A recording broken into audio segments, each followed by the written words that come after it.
오늘 우리에게 주시는 하나님의 말씀입니다. 38장 창세기 38장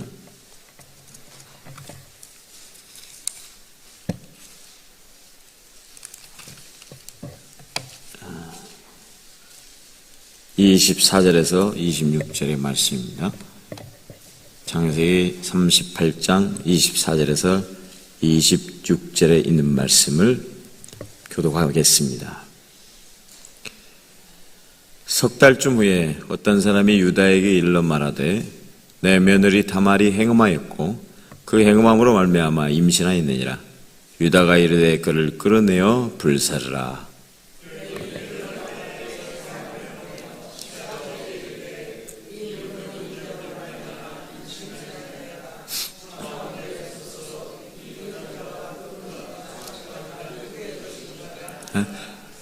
같이 읽습니다. 시작. 유다가 그것들을 알아보고 이르되 그는 나보다 옳도다.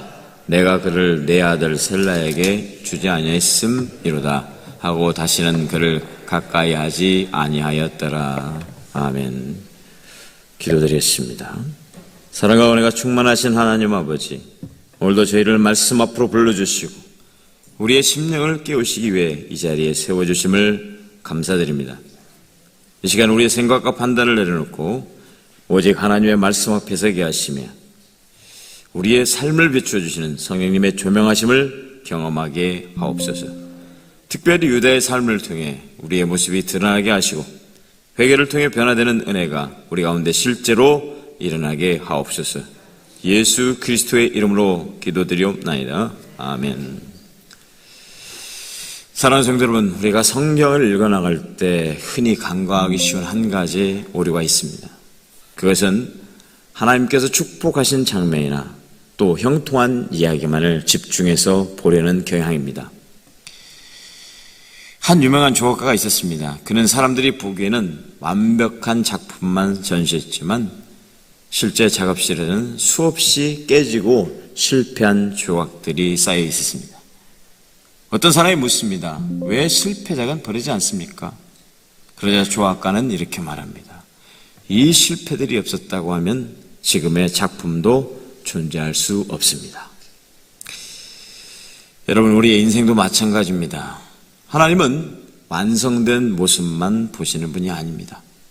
깨지고 실패하는 과정을 통해 우리를 빚어가시는 분이심을 믿으시기 바랍니다. 성경은 단지 성공한 사람들의 기록만을 하고 있지 않습니다. 실패하고 무너진 사람들의 이야기를 통해 하나님께서 이렇게 한 사람을 다시 세워가시는지를 보여주는 책이라는 거죠. 시편 37편의 23절 24절의 말씀을 보면 이렇게 말씀합니다. 여호와께서 사람의 걸음을 정하시고 그의 길을 기뻐하시나니 그는 넘어지나 아주 엎드러지지 아니하면 여호와께서 그의 손으로 붙드심이로다. 아멘. 그런 의미에서 오늘 우리가 살펴보는 유다의 이야기는 단순한 한 인물의 일대기가 아닙니다. 죄와 실패 속에 있는 인간을 어떻게 하나님께서 변화시킨지를 보여주는 매우 중요한 말씀입니다. 창세기 37장에는 처음 등장하는 유다는 매우 계산적이고 현실적인 인물로 나타나고 있습니다. 그는 형제들 가운데서도 일종의 대변인 역할을 하는 사람이었는데요. 요셉을 죽이자는 형제들의 분노 속에서 그는 한 걸음 나아가서 죽이는 것보다 차라리 팔아서 이익을 남기자라고 제안한 사람입니다. 그래서 결국 그는 동생을 노예로 팔아넘기는 결정적인 역할을 하게 됩니다. 37장 26절 27절 말씀을 제가 보게 되면요, 우리가 우리 동생을 죽이고 그의 피를 숨긴들 무엇이 유익할까?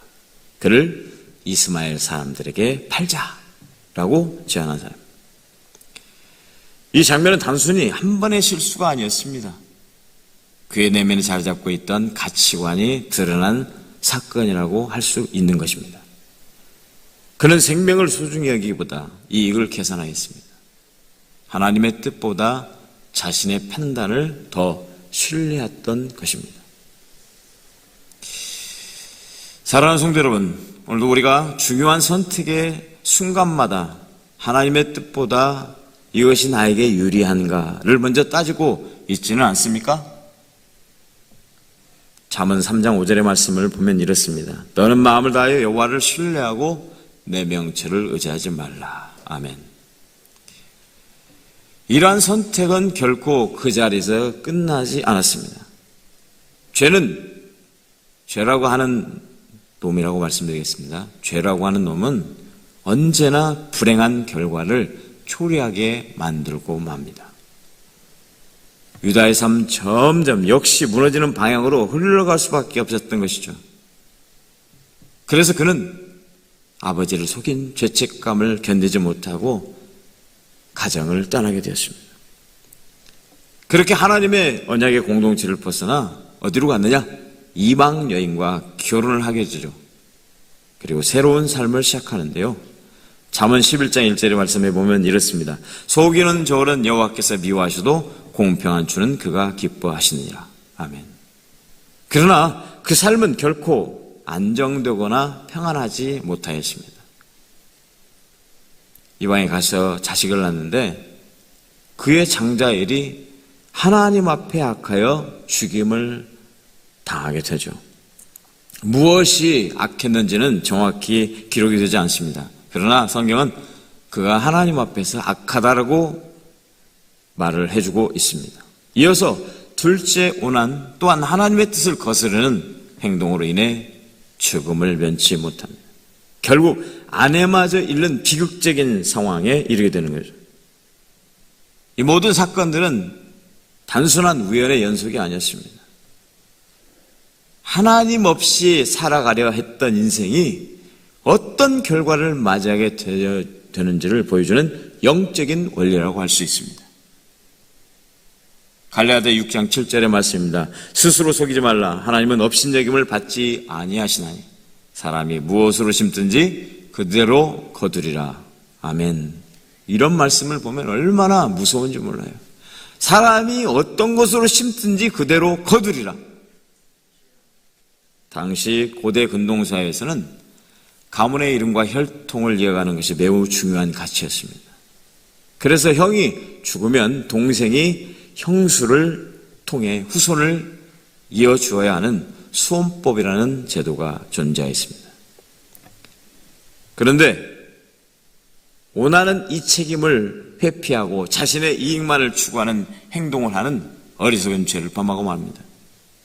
그 일은 결국 하나님 앞에서 악으로 판단되어 심판을 받게 되었던 거죠. 사랑하는 성도 여러분, 오늘 저와 여러분에게도 맡겨진 자리에서 책임을 회피하고 있지는 않습니까? 가정에서 가장으로서, 남편으로서, 아이들의 아빠로서, 또 교회에서 직분자로서, 섬기는 자로서 그 맡겨진 사명 앞에서 우리는 어떤 태도로 살아가고 있는지 한번 돌아볼 수 있기를 바랍니다.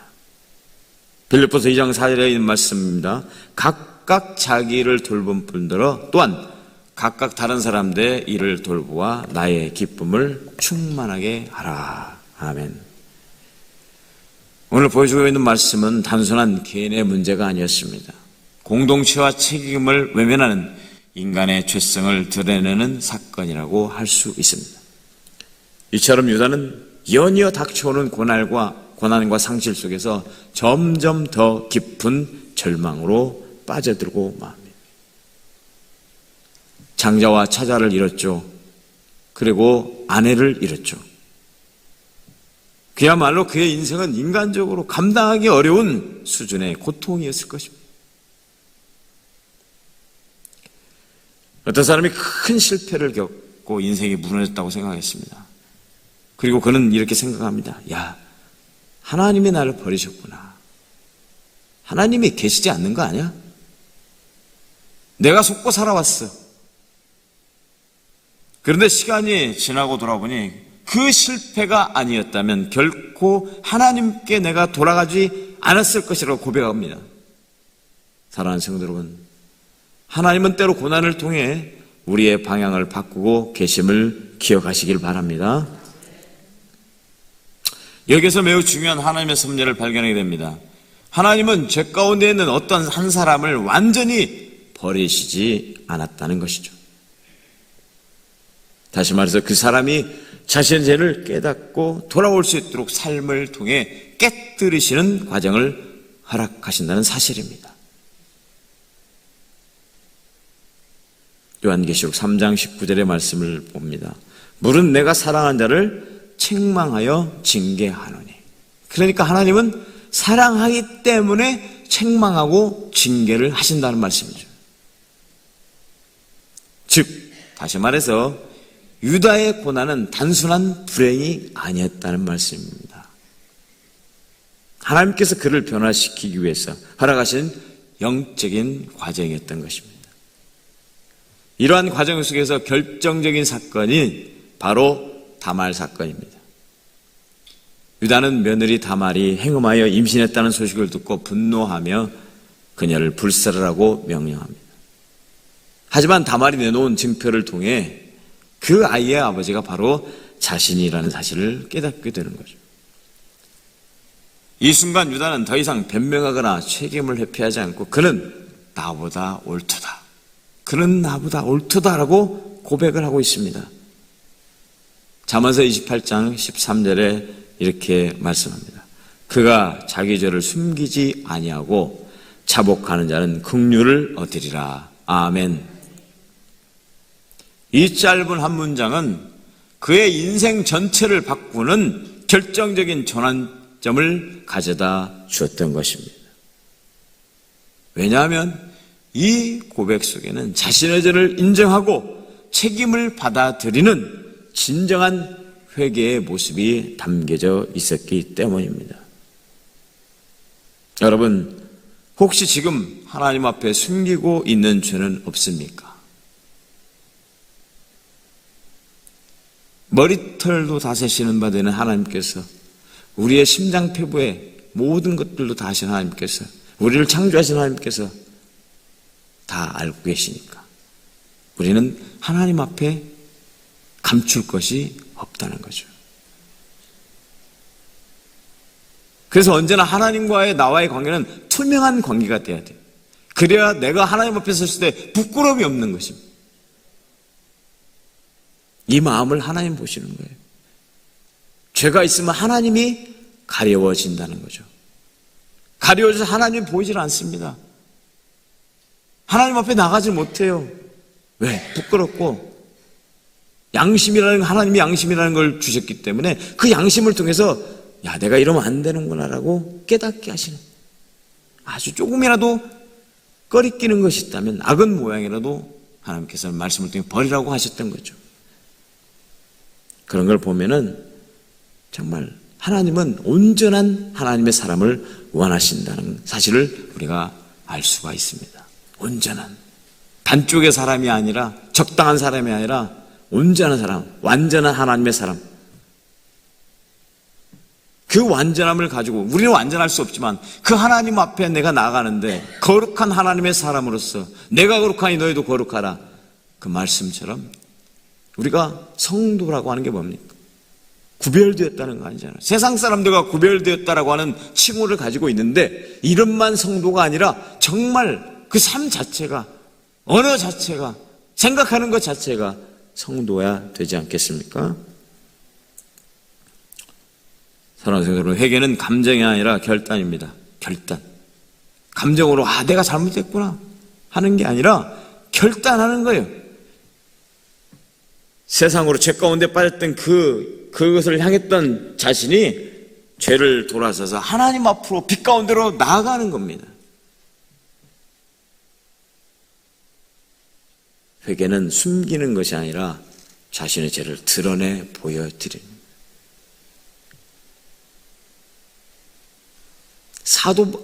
사울과 다윗의 차이를 압니까, 여러분? 사울은 사무엘을 통해서 하나님이 그 죄를 지적했습니다. 불순종했다는 것. 그런데 사울은 어땠습니까? 변명합니다. 그럴듯하게, 아주 그럴듯하게. 이렇게 해서 하나님께 좋은 것을 구별해서 제사를 드리려고 했다. 그러나 다윗은 어떻습니까? 나간 선지자를 통해서 밧세바 취한 사건, 또 그의 남편 된 충직한 신하 우리아를 전 최전방에서 살인한 사건을 지적했을 때 하나님은 어때요?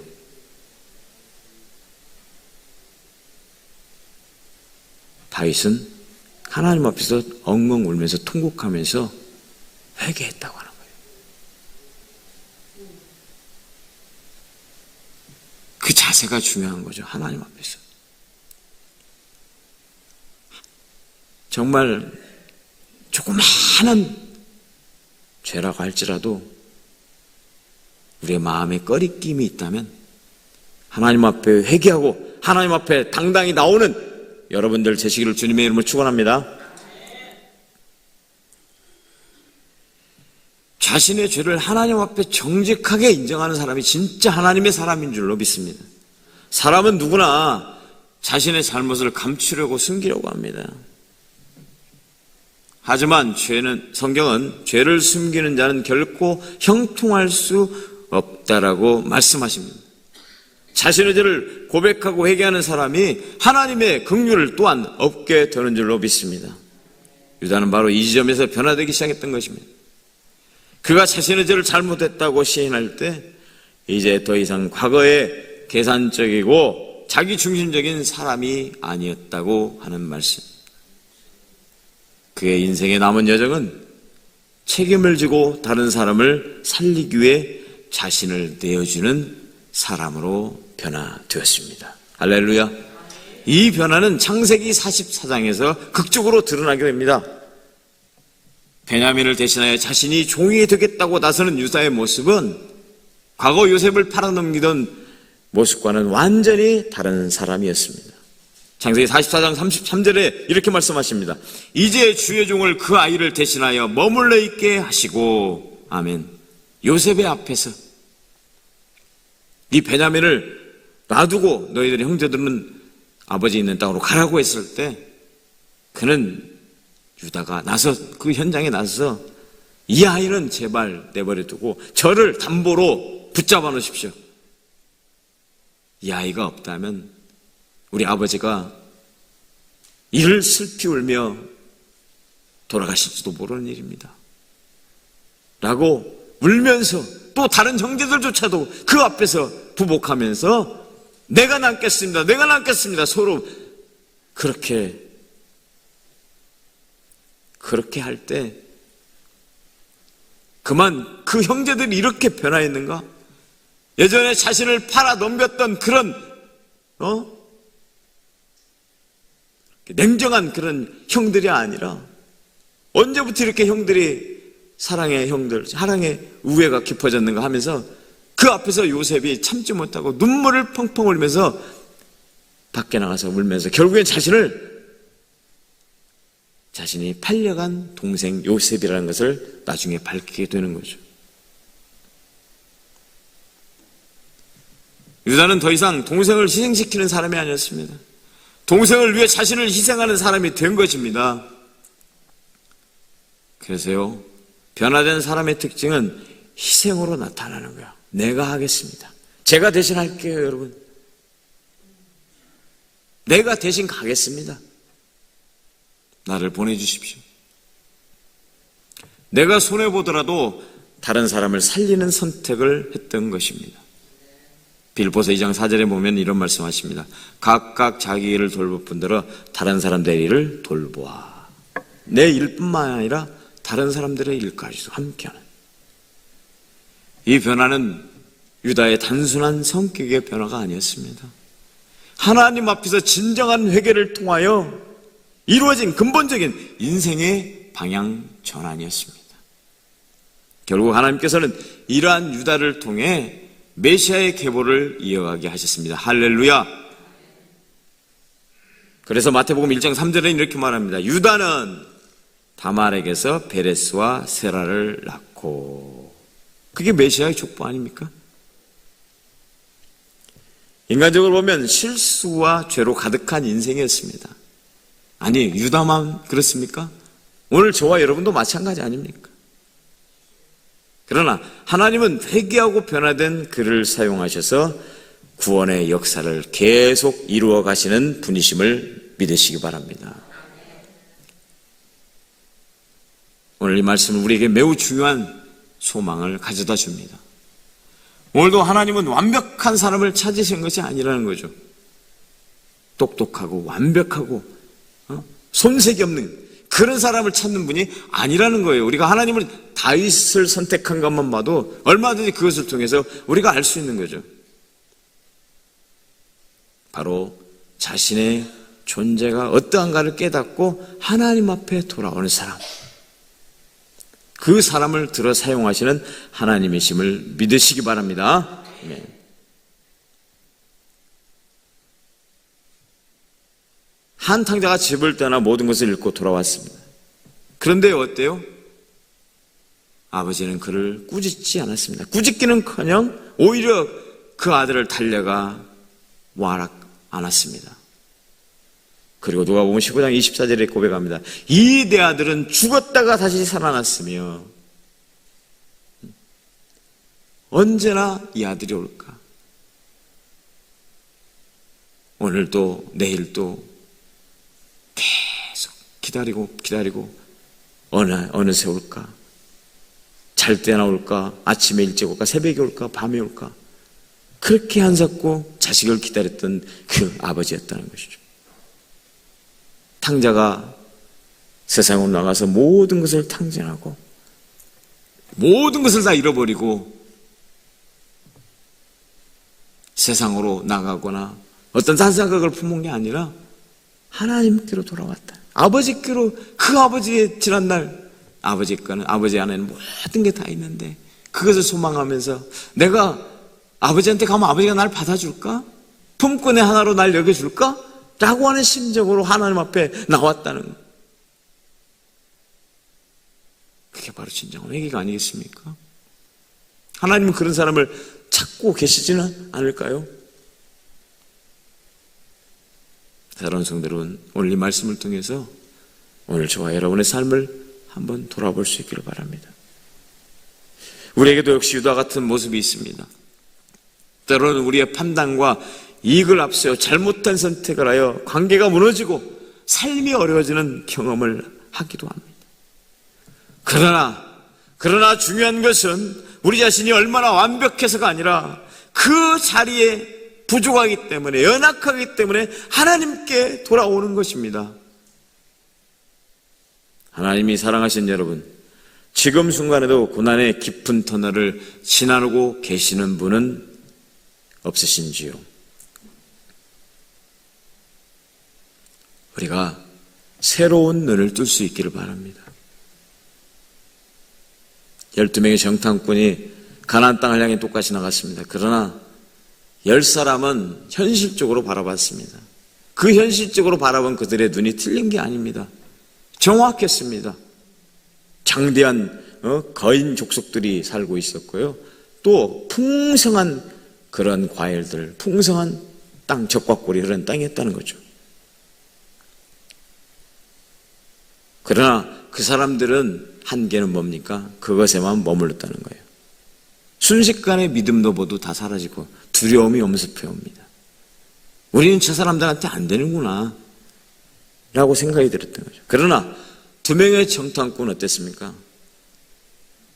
10명의 정탐꾼이 하는 말을 옳다고 말합니다. 그러나 하나님이 주시기로 한 땅이 아니냐, 하나님이 우리에게 주시기로 허락한 땅이니 그들은 우리의 밥이다 라고 믿음의 눈을 떠서 그 현실을 마주했다는 것입니다. 할렐루야. 모든 것이 다 끝이라고 생각했어요. 하나님이 여기까지 와서 우리를, 그것이 한두 번도 아니고 계속적으로 시작할 때부터, 애굽을 나가서 홍해바다 앞에 닥칠 때부터, 물이 없어 목마를 때도, 먹을 것이 없을 때도 여러 가지로 이스라엘 백성들은 하나님 앞에 원망과 불평을 일삼고 결국에는 우리를 죽이려고, 이 광야까지 끌어다가 놓고 우리를 죽이려고 했냐라고 모세와 하나님을 원망했다. 정말 무서운 겁니다. 무서워. 성경을 가만히 보면 불행이라고 생각하면 끝입니다. 비록 현실의 삶은 그러한다 할지라도 믿음의 눈으로 바라본다면 이것이 뭔가 있지 않겠는가? 하나님의 내가 택한 백성인데, 하나님의 자녀인데 여기까지 나를 인도하신 건 하나님의 어떤 놀라운 계획이 있지 않을까? 항상 그 고난의 끝자락을 한번 생각해 봐요. 우리가 인생을 경험하면서 그 고난의 끝자락을 넘어가면 어떤 일이 우리에게 주어졌는가를 다시 한번 그때를 회상하시기 바랍니다. 어쩜 저와 여러분을 하나님은 위해서 새로운 일을 준비하고 계시는 시간이 아닐까 싶습니다. 하나님 우리를 잊어버린 것이 아니라, 하나님 우리를 떠나버린 것이 아니라, 하나님이 우리를 향한 놀라운 계획을 준비하고 계신다는 사실이죠. 가장 좋은 길로, 가장 완전한 길로 인도하시는 하나님을 기대하고 기도하며 기다리시기를 주님으로 축원합니다. 여러분, 우리는 어떠한 순간에도 유다처럼 내가 잘못했습니다라고 고백할 수 있는 용기를 가질 수 있기를 바랍니다. 그 고백이 시작되는 순간 하나님께서는 오늘 우리 인생을 다시 세워 가실 줄로 믿습니다. 기도하겠습니다. 은혜로우신 하나님 아버지, 유다의 삶을 통해 우리의 모습을 돌아보게 하시니 감사합니다. 우리 안에 숨겨진 죄와 연약함을 외면하지 않게 하시고 하나님 앞에서 정직하게 회개할 수 있는 믿음을 주시옵소서. 삶의 고난 속에서도 낙심하지 않게 하시고 그 시간을 통해 우리를 새롭게 하시는 하나님의 뜻을 깨닫게 하옵소서. 이 시간도 하나님 앞에 귀한 예물을 드리오니 받아주시고 그 각자 아버지 하나님 마음에 소원한 기도의 제목들 하나님께서 흠양하여 주시고 또한 응답받는 그런 놀라운 축복으로 베풀어 주시옵소서. 그리고 더 나아가 우리의 삶 전체가 하나님께 드려지는 산제사가 되게 하여 주시옵소서. 예수 그리스도의 이름으로 기도하며 이제는 우리 주 예수 그리스도의 은혜와 하나님 아버지의 크신 사랑하심과 성령님의 교통하심이 회개함으로 새롭게 변화되기를 소망하는 우리 사랑하는 모든 성도들, 교회와 우리의 모든 삶, 우리의 나라와 민족교회 영원토록 함께하여 주시기를 간절히 축원하옵나이다. 아멘.